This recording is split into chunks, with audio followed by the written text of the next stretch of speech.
الم یجدک یتیما فآوی ووجدک ضالا فہدی ووجدک عائلا فاغنی۔ اے حبیب، کیا ہم نے تمہیں یتیم نہ پایا کہ ہم نے تمہیں یتیم ہونے کی صورت میں حضرت ابو طالب کی پناہ عطا کی؟ ووجدک ضالا فہدی، اور اے حبیب ہم نے تمہیں گمشدہ اور غیر معروف شخص دیکھا تو ہم نے لوگوں کو تمہاری طرف ہدایت کی اور تم مشہور ہو گئے۔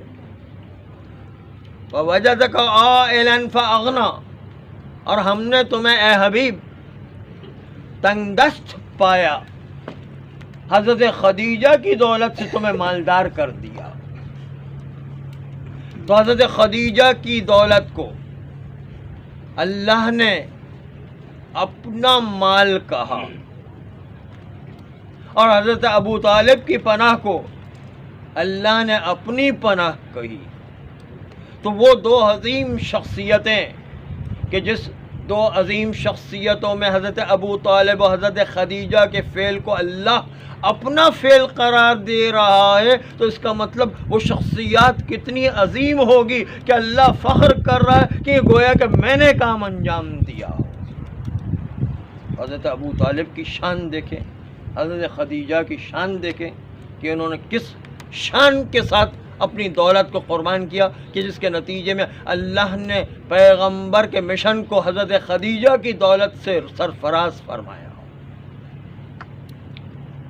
حضرت خدیجہ اتنی دولت مند تھی، اتنی دولت مند تھی کہ سونے کے بنے ہوئے لباس کو پہنا کرتی تھی، اور اتنا بڑا خالص سونے کا لباس، کپڑے کا لباس نہیں ہوتا تھا، خالص سونے کا لباس، اور وہ خالص سونے کا لباس بھی 15 کنیزیں اٹھا کر چلا کرتی، اتنا لمبا لباس ہوتا۔ اور پھر حضرت خدیجہ اس سونے کے لباس کو ایک دفعہ پہنتی تھی تو دوسری دفعہ نہیں پہنتی تھی، وہ کنیزوں کو ہدیہ دے دیا کرتی، سونے کا لباس ہدیہ دے دیتی ایک دفعہ پہننے کے بعد۔ اتنی امیر تھی کہ جو سونے کا لباس ایک دم دے دیا کرتی۔ حتیٰ ان کی کنیزیں اپنے علاقے کے بڑے بڑے سرداروں سے بھی زیادہ امیر ہو گئی تھیں۔ جو عرب کے سردار تھے وہ بھی حضرت خدیجہ کی کنیز سے کمتر تھے، اس لیے کہ حضرت خدیجہ کی دولت اتنی کنیزوں کو دی گئی کہ جس کے نتیجے کنیزیں بھی اپنے سرداروں سے زیادہ پیسہ رکھتی تھی۔ ایک دن پیغمبر اسلام صلی اللہ علیہ وآلہ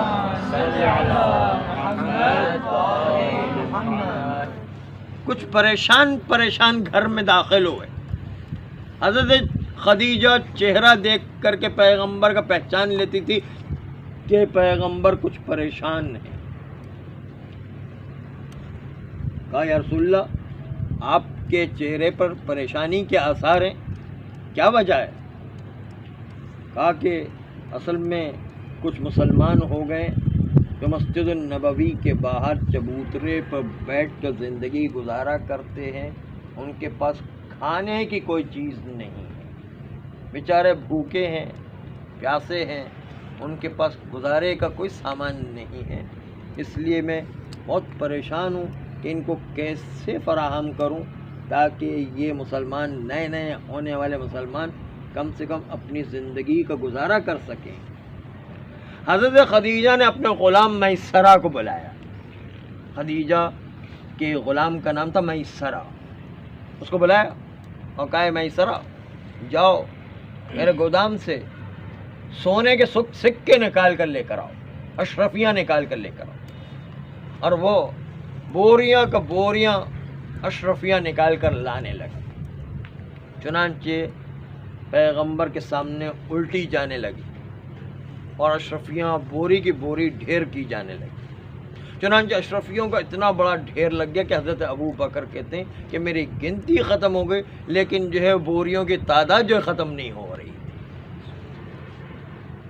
اس وقت اتنا ڈھیر لگ گیا کہ پیچھے کھڑا رہنے والا غلام وہ چھپ گیا، نظر نہیں آنے والا، اتنا ڈھیر لگ گیا اشرفیوں کے سونے کی۔ اور اس کے بعد سارے سرداران مکہ کو بلایا، اور بلانے کے بعد کہا تم گواہ رہنا کہ میں نے یہ سارا کا سارا پیسہ رسول اللہ کو دے دیا، اب اس پیسے سے میرا کوئی واسطہ نہیں، سارا پیسہ جو ہے رسول اللہ کے مشن میں دے دیا۔ ایک مرتبہ یہ جو ہے پیسہ رسول اللہ اسی اسلام کے مشن پر خرچ کرتے رہے، غریبوں کو دیتے رہے، اسلام کا مشن اس سے چلاتے رہے، اور حضرت خدیجہ کی دولت سے پیغمبر اسلام کا مشن چلتا رہا، اور اسلام اس کی وجہ سے کامیاب ہوا۔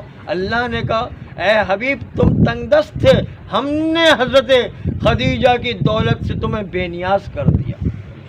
حضرت خدیجہ کی دولت اتنی کثرت سے خرچ ہوئی، حضرت خدیجہ کے 70,000 اونٹ تجارت کے چلا کرتے تھے۔ ایک اونٹ ایک ٹرالر کے برابر اس زمانے میں مانا جاتا، جس کے اوپر سامان تجارت لاد کر کے مختلف ملکوں میں جایا کرتے، شام، بحرین، اس طرف یمن، ایتھوپیا اور دوسرے جو ممالک یورپ کے اندر، افریقہ کے اندر، سب جگہ پوری دنیا کے اندر حضرت خدیجہ کا مال جاتا تھا۔ اور مسلسل وہ اونٹ جو ہے تجارت کے لیے استعمال ہوتے رہتے تھے، کچھ مکہ میں رہا کرتے، کچھ مکہ سے باہر رہا کرتے تھے، اور مسلسل تجارتوں میں چلا کرتے۔ 70,000 جس کے ٹرالر ہوں، آپ سوچئے کہ، اور پھر اس کے اوپر سامان تجارت لگا ہوا، اب سوچیں کہ کتنی عجیب حالت ہوگی دولت۔ 70,000 ٹرالر اگر جو ہے یہ آج بھی کسی کے پاس ہو تو مملکت کا مالک بن جائے گا۔ اس لیے حضرت خدیجہ کی اتنی دولت تھی کہ جو ہے مکہ کا کوئی گھر ایسا نہیں ہوگا کہ جس کو حضرت خدیجہ نے مدد نہ کی ہو۔ کسی کو پیسے کی مدد ضرورت تھی تو حضرت خدیجہ مدد کیا کرتی، کسی کو بیماری میں ضرورت ہوتی تو ضرورت نہیں بیماری میں کیا، کسی کو جیل میں بند کر دیا اس کو چھڑوانے کے لیے جو ہے وہ حضرت خدیجہ کرتے، جس کا جو مسئلہ پیش آتا ہے حضرت خدیجہ کی دولت سے وہ آزاد کروایا کرتی۔ شادی کے بعد، شادی سے پہلے اپنے اوپر بھی خرچ کیا کرتی تھی اور دوسروں پر بھی خرچ کیا کرتی تھی، لیکن شادی کے بعد دوسروں پر خرچ کرتی تھی، اپنے اوپر کچھ خرچ نہیں کرتی۔ شادی کے بعد جو ہے اسلام لانے کے بعد، شادی کے بعد انہوں نے اپنے اوپر خرچ کرنا بند کر دیا، اور جو ہے ساری دولت جو ہے وہ امت پر اور لوگوں پر انسانیت کی خدمت میں خرچ کیا کرتی تھی۔ اور یہ جو الزام لگایا جاتا کہ حضرت خدیجہ کی پہلے شادی ہو چکی تھی، پھر پیغمبر اسلام کے ساتھ بعد میں ہوئی، یہ جھوٹ ہے جو حضرت خدیجہ پر تہمت لگائی جاتی، اس لیے کہ کسی اور بیویوں کو صحیح کرنے کے لیے حضرت خدیجہ پر یہ الزام لگایا جاتا، ورنہ حضرت خدیجہ نے اس سے پہلے رسول اللہ سے پہلے کوئی اور شادی کی ہی نہیں تھی۔ اصل وہ جو ان کے گھر میں پلتی تھی ان کی بہن کی بیٹیاں تھیں، اور گھر میں رہنے والی بیٹیاں جو ہے اپنی بیٹیاں کہلاتی ہیں، اس لیے جو ہے وہ حضرت خدیجہ پر الزام لگا دیا کہ حضرت خدیجہ کی 2 بیٹیاں تھیں۔ نہیں، بیٹیاں وہ ان کی نہیں تھیں، ان کے بہن کی بیٹیاں تھیں، اور چونکہ گھر میں رہا کرتی تھی اس لیے اپنی بیٹیاں شمار ہوتی تھیں، ورنہ حقیقت میں، اور جو ہے کہتے ہیں کہ حضرت خدیجہ کی عمر 40 سال سے اوپر ہو گئی تھی، یہ بھی جھوٹ ہے۔ یہ اصل میں دوسری بیویوں کو صحیح کرنے کے لیے ان حضرت خدیجہ پر الزام لگایا۔ حضرت خدیجہ کی عمر اس وقت 28 سال کی تھی، ان کی شادی نہیں ہوئی تھی، اور پیغمبر اسلام سے جب شادی ہوئی تو اس وقت ان کی عمر صرف 28 سال تھی، اور پیغمبر اسلام کی عمر جو ہے 25 سال کی تھی۔ یہ جو دوسری بیویوں کو صحیح کرنے کے لیے مختلف الزامات حضرت خدیجہ پر لگا دیے گئے تاکہ دوسری بیویوں کو جو ہے اوپر چڑھایا جا سکے، یہ ساری باتیں تھیں۔ چنانچہ حضرت خدیجہ کے پاس اب سنیے کہ دولت کہاں سے آئی تھی۔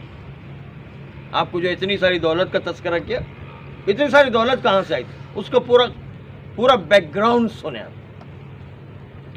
کہ جب حضرت ابراہیم علیہ السلام اپنی بیوی ہاجرہ کو خانہ کعبہ کے پاس چھوڑ کر کے ریگستان میں جاتے ہیں تو اس وقت حضرت اسماعیل کو بہت پیاس لگی، وہاں صحرا میں کوئی پانی نہیں تھا، چنانچہ حضرت ہاجرہ ادھر سے ادھر دوڑ رہی تھی صحرا میں، اور اسی کا نام صفا و مروہ بعد میں ہو گیا۔ صفا و مروہ کے درمیان بار بار دوڑ رہی تھی کہ سامنے لگتا تھا کہ پانی ہے، لیکن وہاں قریب پہنچی تو پتہ چلا سراب تھا، پانی تو کوئی تھا ہی نہیں۔ پھر مروہ سے جو صفا کی طرف آتی لگتا تھا پانی ہے، پانی دوڑ کر کے آتی تھی، دوڑ کر کے جب آ کر قریب پہنچی تو پتہ سراب مٹی چمک رہی تھی، حقیقت میں پانی تھا ہی نہیں، صحرا میں پانی مل ہی نہیں رہا تھا۔ حضرت ہاجرہ نے اتنے چکر لگائے کہ جو چکر لگانے کی وجہ سے آج بھی حج کے اندر یہ واجب قرار دیا گیا کہ صفا و مروہ کے درمیان چکر لگائے جائے، وہ حضرت ہاجرہ کی سنت ہے۔ وہ چنانچہ چکر لگا رہی تھی کہ دیکھا کہ بچہ جہاں پر پڑا ہوا تھا، حضرت اسماعیل جو پڑے ہوئے تھے وہ بھی نبی تھے، ان کے پیروں کے پاس سے ایک چشمہ پھوٹ نکلا، اور اتنی تیزی سے پھوٹ نکلا کہ وہ سیلاب آ جانے کا خطرہ تھا۔ تو ایک مرتبہ بیوی ہاجرہ نے کہا زم زم، یعنی ٹھہر جاؤ، تو پانی جو ہے وہیں پر ٹھہر گیا، ورنہ تو بہت زیادہ پانی ادھر ادھر پھیل جاتا، بچے کے لیے خطرہ ہو جاتا ہے، اس لیے وہیں پر پانی ٹھہر گیا، اور حضرت اسماعیل کو وہاں سیراب کیا گیا۔ اب حضرت اسماعیل کو سیراب کیا گیا، اور آپ کو پتہ ہے کہ جہاں پر پانی ہوتا ہے وہاں پر آبادیاں ہو جایا کرتی، چنانچہ حضرت اسماعیل اور ان کی والدہ وہاں پر زندگی گزار رہے تھے۔ آہستہ آہستہ آپ نے دیکھا ہوگا کہ جہاں پر پانی ہوتے ہیں صحراؤں کے اندر، وہاں پر پرندے اڑتے ہوئے وہاں پر پانی کی تلاش کرتے کرتے پرندے وہاں پر آ جایا کرتے، تو پرندے بھی جو ہے پانی کو تلاش کرتے رہتے، چنانچہ انہوں نے دیکھا کہ یہاں پر تو پانی جو ہے نکلا ہوا، چنانچہ پرندے اڑتے ہوئے آئے اور آ کر کے جو ہے اسی آب زمزم سے سیراب ہو رہے تھے۔ جب آب زمزم سے پرندے آ کر کے مسلسل سیراب ہو رہے تھے تو صحرا میں گزرنے والے جتنے قافلے ہیں انہوں نے بھی دیکھا کہ پرندے اڑتے ہوئے کسی جگہ پر جا رہے ہیں، اس کا مطلب پرندوں کو وہاں پر پانی نظر آ رہا ہے، تبھی تو وہاں پر پانی لینے کے لیے جا رہے ہیں۔ چنانچہ قافلے والے بھی ڈھونڈتے ڈھونڈتے پرندوں کو دیکھتے دیکھتے ایک مرتبہ آب زمزم پر پہنچ گئے قافلے والے بھی، اور قافلے والوں نے دیکھا کہ وہ تو پانی نکلا ہوا ہے، ایک بچہ اور ایک عورت ہے یہاں پر۔ چنانچہ قافلے والوں نے حضرت بی بی ہاجرہ سے کہا کہ ہمیں بھی اس پانی کو استعمال کرنے کی اجازت ہے؟ بی بی ہاجرہ نے کہا ہاں استعمال کریں، کوئی حرج نہیں، پانی اللہ کا دیا ہوا ہے، آپ استعمال کریں۔ چنانچہ انہوں نے پانی استعمال کیا۔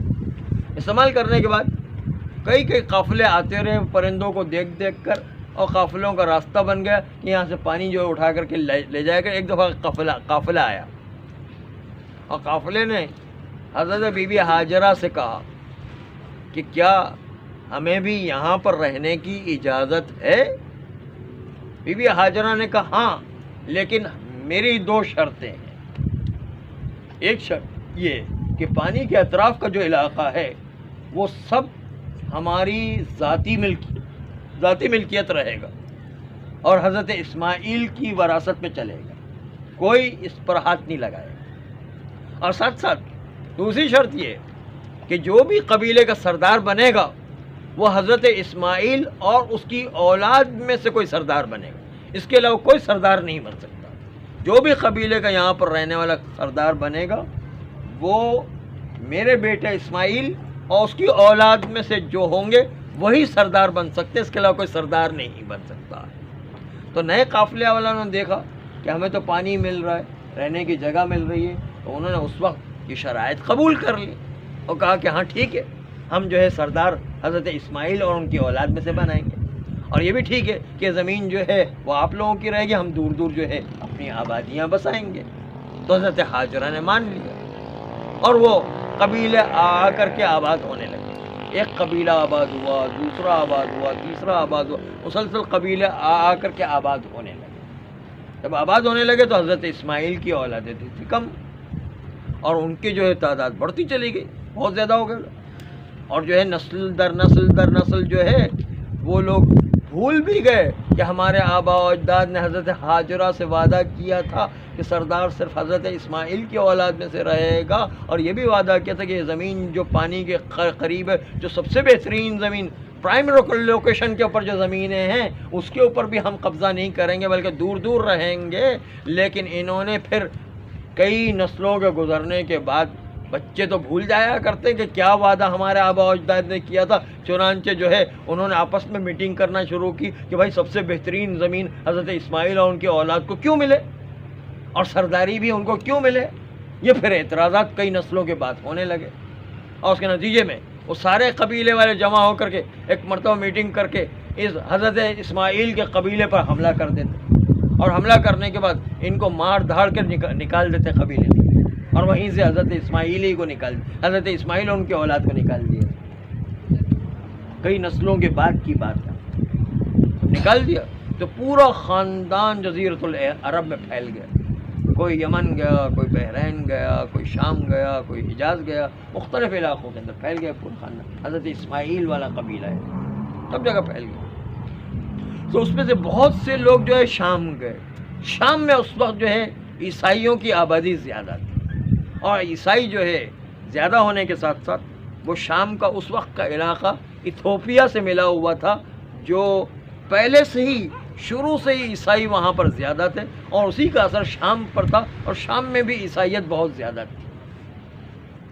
ایتھوپیا عیسائیوں کا مرکز تھا. چنانچہ یہ لوگ بکھر کر کے حضرت اسماعیل کی اولاد جب پہنچی تو اس زمانے میں دو دین چلا کر دو شریعتیں چلتی. ایک حضرت ابراہیم کی شریعت جو حضرت اسماعیل کے ساتھ منسلک تھی اور دوسرا حضرت عیسیٰ و موسیٰ کی شریعت. اور دونوں صحیح تھے اپنی جگہ کیونکہ حضرت عیسیٰ و موسیٰ کی شریعت بھی صحیح تھی اور حضرت ابراہیم کی شریعت بھی صحیح چل رہی تھی. دونوں جو ہے اپنی جگہ پر صحیح چل رہے ہیں. چنانچہ یہ لوگ جو حضرت اسماعیل کے قبیلے والے جب شکست کھا جاتے ہیں دوسرے قبیلے والوں سے اور وہ نکل کر کے شام کی طرف جاتے ہیں تو وہاں پر کچھ خاندان آباد ہو جاتے ہیں. آباد ہونے کے بعد انہوں نے آہستہ آہستہ عیسائیوں کا فشار زیادہ تھا اس لیے آہستہ آہستہ انہی کے خاندان حضرت اسماعیل کے خاندان والوں نے جو ابراہیمی مذہب رکھتے تھے انہوں نے بھی آہستہ آہستہ عیسائی مذہب قبول کر لیا اور عیسائی مذہب اس کو غلط بھی نہیں تھا, صحیح بھی تھا. چنانچہ ان کے سارے خاندان والے آہستہ آہستہ شام میں سب کے سب عیسائی ہو گئے. جب عیسائی ہو گئے تو تجارت کرنا تو پہلے ہی بہت اچھا جانتے تھے. بڑے بڑے قافلے بنایا کرتے تھے اور بڑے بڑے تجارتیں کیا کرتے تھے. چنانچہ ان میں کئی لوگ ارب پتی خرب پتی بن گئے, بلینرز بن گئے. اور جب بلینرز بن گئے تو جو بلینرز تھے ان میں سے ایک بلینر جو ہے اس کو عیسائی مذہب میں روحانیت کا جذبہ بہت زیادہ پیدا ہو اور روحانیت کا جذبہ پیدا ہونے کے نتیجے میں وہ اپنے آپ کو راہب بنا کر کے جنگلوں میں اور جو ہے صحراؤں میں چلا جاتا ہے تاکہ وہاں پر اللہ کی عبادت انجام دیتا رہے اور وہاں مجھے کوئی ڈسٹرب نہ کرے. اور یہ سارا بلینر جو پیسہ تھا اپنے بھائی کے حوالے کر گیا جو اس کا بھائی بھی بلینر تھا. تو ایک بلینر کی بجائے 2 بلینر کی رقم اس کے پاس آ گئی. 2 خرب پتی ان کی جو ہے دولت ان کے پاس آ گئی. 2 خرب پتی کی دولت ایک کے بجائے 2 خرب پتی ہو گئے کیونکہ بھائی نے تو ایسی مفت میں دے دی. کہا کہ تم سنبھالو بھائی, میں تو جا رہا ہوں عبادتوں کے لیے, میں تو راہب بن گیا, میں تو جو عبادت کروں گا انہیں. اب دوسرے بھائی نے جو سنبھالا وہ بھی خرب پتی, ڈبل خرب پتی بن گیا. اس نے جو ہے عبادت, اس نے جو ہے وہ تجارت کرتے کرتے اس کو بھی یہ سوچی کہ بھائی میرا بھائی جو ہے وہ راہب بن گیا, عبادتوں کے لیے گیا, اس کو بھی شوق چڑھا. اس نے جو ہے وہ بھی کہا کہ بھائی میں بھی جو ہے اپنی دولت بھتیجے کو دیتا ہوں. وہ بھتیجا بھی خرب پتی, اس کو جو ہے وہ جو ہے پیسے مل گئے. ساری 2 بھائیوں کے خرب پتیوں, ڈبل خرب پتی کی رقم بھتیجے کو پہنچ گئے. 3 خرب پتی ہو گئے, 3 خرب پتی کا پیسہ وہاں پہنچ گیا. اور جو ہے یہ دونوں بھائی جو ہے اب سارے جنگل میں عبادت کے لیے نکل گئے, راہب بن گئے. راہب وہ ہوتے ہیں کہ جو شہروں میں نہیں رہا کرتے, جنگلوں میں اور ویرانوں اور صحراؤں میں نکل کر کے عبادتیں انجام دیا کرتے ہیں. اور اس کے نتیجے کے اندر ہوتا یہ ہے کہ یہ جو عبادتیں کرنے لگ گئے, لیکن یہ تیسرا جو ابھی 3 خرب پتی بن گیا تھا اس نے بھی تجارت کرتے کرتے اس کو بھی شوق جاگ گئے، وہ بھی جو ہے راہب بن گئے، وہ بھی جو ہے اپنا پیسہ چوتھے کو دے کر کے گیا، چوتھا پانچویں کو دے کر گیا، پانچواں چھٹے کو دے کر، یہاں تک کہ 40-50 بلینر جو ہے وہ اس کی رقم جمع ہو گئی، ساری رقم جمع ہو گئی۔ پتہ ہے کتنی؟ خرب 40 خرب جو ہے لوگ، خرب پتی لوگوں کی رقم جمع ہو گئی، اتنی رقم جمع ہو گئی، سارے راہبوں سے رقم جمع ہو گئی، اور جمع ہو کر کے حضرت خدیجہ کے دادا کے پاس پہنچی، یہ ساری رقم جو حضرت خدیجہ کے دادا کے پاس پہنچی، یہ جو کیا 50 خرب پتیوں کی رقم جو ہے اس کے پاس پہنچ گئی۔ تو اب سوچئے کہ کتنی رقم آ گئی یا نہیں۔ ہاں، پھر ان کے دادا کا انتقال ہو گیا، دادا سے پھر ان کے والد خویلد کے پاس پہنچی، خویلد کا انتقال ہوا تو حضرت خدیجہ کے پاس پہنچی۔ اس طرح جو ہے رقم حضرت خدیجہ کے پاس، اتنے خرب پتیوں کی رقم جو ہے ساری حضرت خدیجہ کے پاس جمع ہو گئی۔ اس طرح جو ہے حضرت خدیجہ اتنی امیر ہو گئی۔ پھر اسی پر بس نہیں ہوا، پھر ہوا یہ کہ حضرت خدیجہ کی دولت کی تجارت جو ہے رسول اللہ نے شروع کر دی۔ اب جب رسول اللہ نے شروع کر دی تو ایمانداری سے جب تجارت کریں گے تو رسول اللہ کی تجارت کرنے میں حضرت خدیجہ کی دولت 10 گنا اور بڑھ گئی، 10 گنا اور ترقی کر گئی۔ جو 50 خرب پتیوں کی دولت تھی، پھر وہ 10 گنا اور بڑھ جائے تو کتنی ہوگی بتائیں؟ 60 کہاں ہو گئی؟ 10 گنا۔ 10 گنا کا مطلب کیا ہے؟ 500۔ ہاں، اتنا گنا ہو گیا، ایک دم بڑھ گئی۔ اب سوچیں کہ کتنی رقم ہو گئی، آپ حساب کتاب لگاتے رہیں کہ کتنی رقم بن گئی، وہ دولت کی دولت ہو گئی۔ اب جو ہے حضرت خدیجہ سونے کا لباس نہ پہنے تو پھر کیا پہنے؟ اتنی دولت جو بڑھ گئی، اور اتنی عظیم دولت تھی، لیکن آپ سوچئے کہ ساری دولت حضرت خدیجہ نے رسول اللہ پر خرچ کر دی، اور کبھی زبان سے ایک جملہ تک ادا نہیں کیا، ایک اشارہ بھی نہیں کیا کہ یا رسول اللہ ہم نے آپ پر دولت خرچ کی ہے۔ یہ کمال کی بات ہوتی ہے۔ آج کل کی عورت دیکھیں، ایک ٹکا بھی خرچ کرے گی تو اتنا 10 دفعہ احسان جتائے گی اپنے شوہر پر کہ میں نے آپ پر اتنا خرچ کیا، مثلا ٹکا بھی کھوٹا ٹکا ہوگا پھر بھی جو ہے احسان جتائے گی۔ ہاں، یہ جو ہے خدیجہ کا کمال تھا، وہ اتنی بڑی رقم جو ہے حضرت رسول اکرم کو دی، لیکن کبھی جو ہے احسان نہیں جتایا، کبھی اشارہ بھی نہیں کیا، بلکہ ہمیشہ تواضع خشوع خضوع رکھا کرتے کہ یا رسول اللہ یہ سب آپ کا ہی ہے، میں تجھے کہوں۔ کیونکہ رسول اللہ نے ایک دفعہ جو ہے شادی جب ہونے جا رہی تھی رسول اللہ کی حضرت خدیجہ سے، تو رسول اللہ نے کہا کہ میں تو ایسی لڑکی سے شادی کروں گا جو غریب ہو۔ تو حضرت خدیجہ نے کہا میری ساری دولت آپ کی، میں ہو گئی کنگال، آپ ہو گئے امیر۔ حضرت خدیجہ نے اپنا کو وڈرا کر دیا، ختم کر دیا، کہا میں وڈرا، ساری دولت دے دی، ایک ہی آن میں ساری دولت ختم۔ اور حضرت خدیجہ کہ میں تو کنگلی ہوں، اب آپ جو ہے امیر ہیں، آپ جو ہے شادی کر لیں۔ چنانچہ رسول اللہ نے شادی کر لی۔ پھر جو ہے پھر بھی رسول اللہ حضرت خدیجہ کے دل کو رکھنے کے لیے، ان دولتوں کو خرچ کرنے کے لیے حضرت خدیجہ سے پوچھ کے کیا کرتے تھے، تاکہ جو ہے وہ ہم آہنگی رہے اور دل میں کوئی بات نہ بیٹھے۔ لیکن حضرت خدیجہ نے کبھی ظاہر نہیں کیا، کبھی اشارہ بھی نہیں کیا کہ میری اتنی رقم جو ہے چلی گئی، اتنی دولت میری جو ہے آپ پر خرچ ہو۔ اور کتنی وفاداری اور کتنی جانصری حضرت خدیجہ کیا کرتے تھے۔ جب جو ہے حضرت رسول اکرم غار حرا میں تھے، غار حرا میں جو ہے آپ کو پتہ ہے جہاں پر وحی اول رہی وحی اتری ہے، غار حرا میں کچھ دنوں عبادتوں کے لیے گئے تھے، تو اس وقت حضرت خدیجہ گھر میں اکیلی رہا کرتی تھی، حضرت رسول اکرم جو ہے غار حرا میں عبادت کیا کرتی، اور پھر حضرت رسول اکرم کو حضرت خدیجہ روٹی پہنچانے جایا کرتی سنگلاخ پہاڑوں کے اوپر۔ وہ اتنی امیر زادی اور پیدل جو ہے چل کر کے غار حرا جاتی اور رسول اللہ کو روٹیاں پہنچایا کرتی۔ اور غار حرا اب بھی آپ جا کے دیکھیں، اتنا راستہ صاف کر دیا ہے، لیکن پھر بھی چڑھنا پہاڑوں پر کوئی آسان کام نہیں ہے۔ اس زمانے وہ نازک مزاج عورت اور اتنے سنگلاخ پہاڑوں کے اوپر چڑھ کر کے رسول اکرم کو جو ہے وہ روٹی پہنچانے جایا کرتے.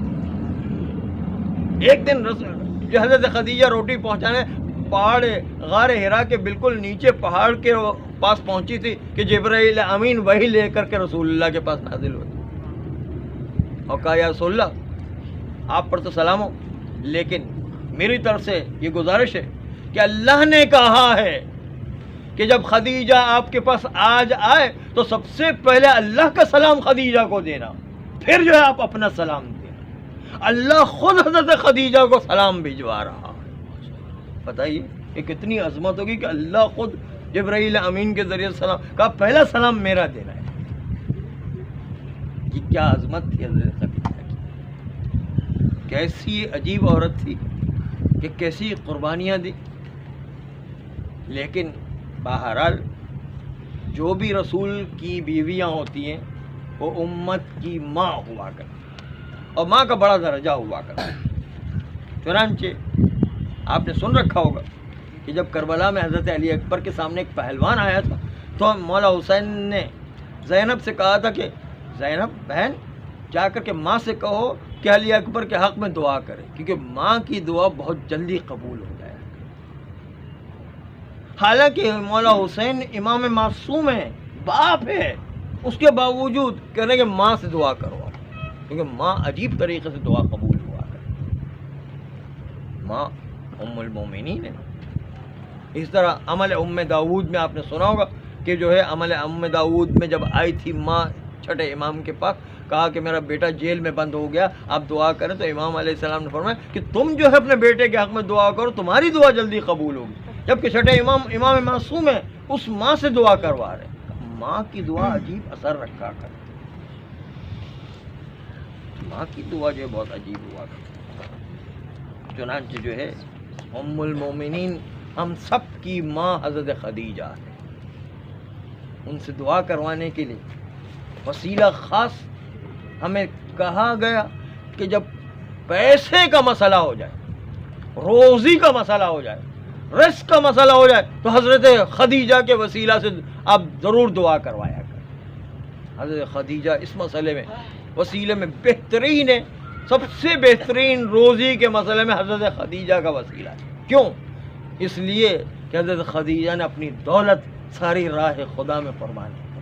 اب ان کے وسیلے سے کوئی بھی روزی کا مسئلہ اللہ سے مانگے گا تو اللہ کسی کا قرض باقی نہیں رکھتا ہے، قرض جو ادا کر دیا کرتا ہے. چنانچہ حضرت خدیجہ کو یہ طاقت دی ہے کہ حضرت خدیجہ کے وسیلے سے کوئی روزی کے مسئلے کو دعا کرے گا تو پروردگار عالم حضرت خدیجہ کے وسیلے سے اس کی دعا جو فوراً قبول کرے گا، کیونکہ روزی کے مسئلے میں حضرت خدیجہ نے روزی اور پیسے کو بہت زیادہ قربان کیا تھا. اس لیے جو جیسی قربانی دے گا ایسی پروردگار عالم اس کے اندر تاثیر پیدا کرتا. حضرت عباس کے بارے میں خوئی سے پوچھا گیا کہ حضرت عباس کو باب الحوائج کیوں کہتے ہیں، باب المراد کیوں کہتے ہیں؟ کہتے اس لیے کہ حضرت عباس پیدائش کے وقت سے تمنا رکھتے تھے کہ کاش مجھے مولا حسین کے دفاع کے لیے تلوار چلانے کا موقع مل جائے.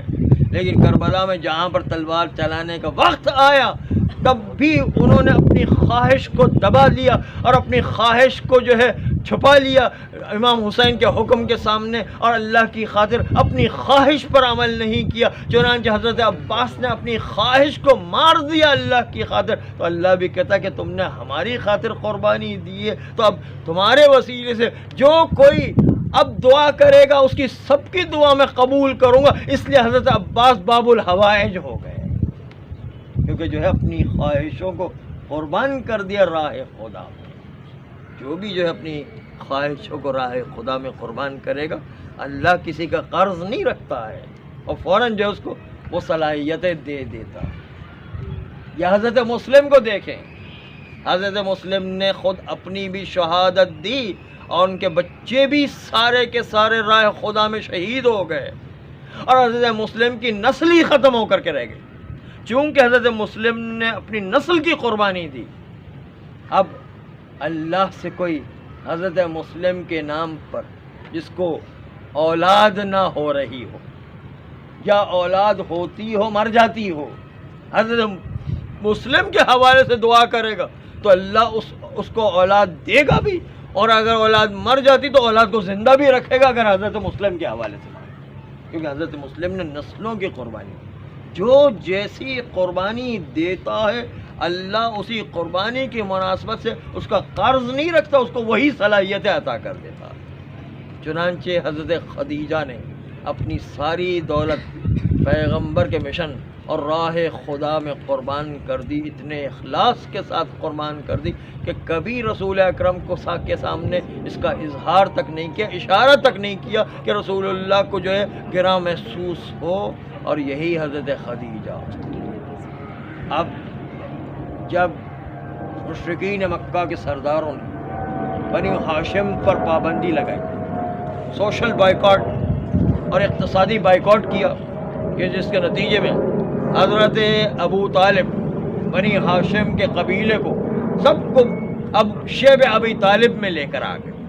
شیب ابی طالب میں جب آئے تو اس وقت مشرکین مکہ کے سرداروں نے حضرت خدیجہ سے کہا کہ آپ تو بنی ہاشم سے اصل میں نہیں ہیں، اس لیے آپ کے اوپر کوئی پابندی نہیں ہے، آپ اپنے مکان میں مکہ کے اندر رہ سکتی ہیں۔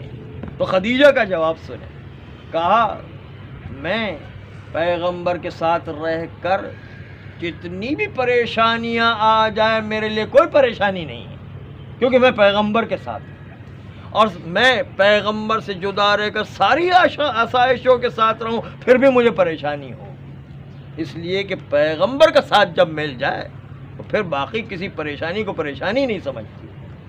اس لیے پیغمبر کے اتنی وفادار تھی کہ مشرکین مکہ نے ان کو سہارا دینے کے باوجود، ان کو جو سہولتیں دینے کے بعد حضرت خدیجہ نے وہ سہولت حاصل نہیں کی، بلکہ شیب ابی طالب نے پیغمبر کے ساتھ جا کے ٹھہری اور ساری مصیبتیں برداشت کی۔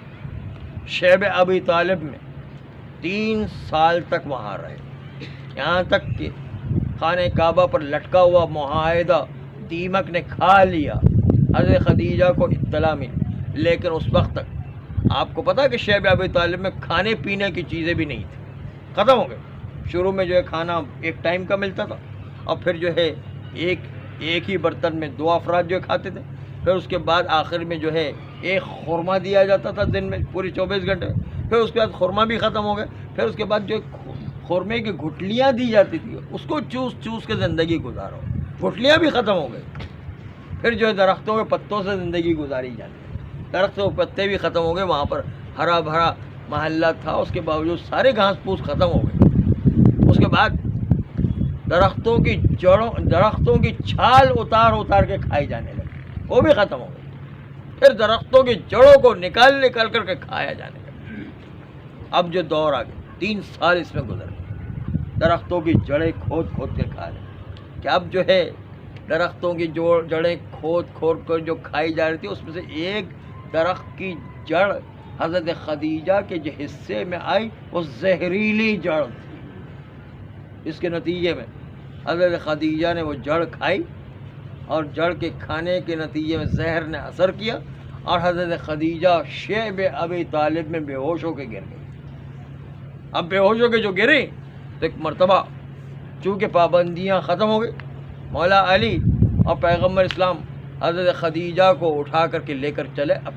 اب جو ہے خدیجہ میں ہوش میں آنے کے باوجود پیروں سے چلنے کی طاقت نہیں تھی، اتنا زہر اثر کر گیا، اور زہر اثر کرنے کے نتیجے جب خدیجہ کو ان کے اپنے مکان میں لے جایا گیا تو خدیجہ کی حالت اس زہر کی وجہ سے اور بری سے بری ہوتی چلی گئی، یہاں تک کہ حضرت خدیجہ کی شہادت اسی زہریلی جڑ کے کھانے کے نتیجے میں ہو گئی۔ حضرت خدیجہ کا جنازہ تیار کیا گیا، جنت المالا میں لایا گیا، اور حضرت خدیجہ کو وہاں پر دفن کیا گیا۔ اور چھٹے امام فرماتے ہیں کہ جب جو ہے حضرت خدیجہ کو لایا جائے گا، اس وقت جب امام ظہور کریں گے، سارے امام ظاہر ہوں گے، تو رسول اللہ ایک عدالت لگائیں گے کربلا میں زری کے سامنے، اس وقت جو ہے اعلان ہوگا کہ جس پر جو ظلم ہوا ہے وہ آ کر کے بیان کرے، تو حضرت خدیجہ چادر اوڑھ کر آئیں گی، اور آنے کے بعد کہیں گی یا رسول اللہ کیا میں نے آپ کی امت کا حق ادا نہیں کیا؟ کیا میں نے جو ہے آپ کے حق کے ادا کرنے میں کوئی کوتاہی کی ہے؟ رسول اللہ روتے جاتے ہیں اور کہتے ہیں اے خدیجہ تمہارا احسان تو کوئی ادا نہیں کر سکتا، تمہارا احسان تو میں بھی ادا نہیں کر سکا۔ کہا کہ یا رسول اللہ کیا میرے خدمت کا یہی صلہ ہے؟ ایک مرتبہ اپنے گود سے چادر کو ہٹایا، دیکھا کہ حضرت محسن کی شہادت کا وقت تھا، اور جو حضرت محسن کی شہادت کو پیش کیا اور کہا یا رسول اللہ دیکھیے میری خدمت کا صلہ امت نے کیا دیا ہے کہ حضرت محسن کی شہادت واقع ہو گئی۔ راوی نے کہا مولا ارے حضرت محسن کو تو فاطمہ کی گود میں ہونا چاہیے، اس لیے کہ فاطمہ محسن کی ماں ہے۔ کہا کہ ہاں فاطمہ بھی ساتھ ساتھ آ رہی ہے، حضرت فاطمہ کی گود خالی نہیں ہے، بلکہ حضرت فاطمہ نے بھی جب اپنے گود سے چادر ہٹائی تو حضرت فاطمہ کی گود میں بھی علی اصغر کا ننھا لاشا تھا، 3 بھال کا تیر گلے میں لگا ہوا تھا، اور حضرت فاطمہ بھی ایک لاشا لا کر رسول اللہ کی خدمت میں پیش کر رہی تھی کہ دیکھیے امت نے ہم پر کیا ظلم پیش کیا۔ الا لعنۃ اللہ علی القوم الظالمین وسيعلم الذين ظلموا أي منقلب ينقلبون۔ بار الہ ہماری اس قلیل عبادت کو قبول فرما، ہمارے گناہ کبیرہ و صغیرہ کو معاف فرما، ہمیں گناہوں سے بچنے کی توفیق عطا فرما، نسلاً بعد نسل ایسی اولاد عطا فرما جو روز قیامت تک امام زمانہ علیہ الصلوۃ والسلام کے سچے سپاہی قرار پائیں، ان کے اعوان و انصار میں شامل کر کے جام شہادت نصیب فرما، نسلاً بعد نسل ہم سب کو بھی امام زمانہ علیہ السلام کا سچا سپاہی قرار دے دیں، ان کے اعوان و انصار میں شامل کر کے جام شہادت نصیب فرما۔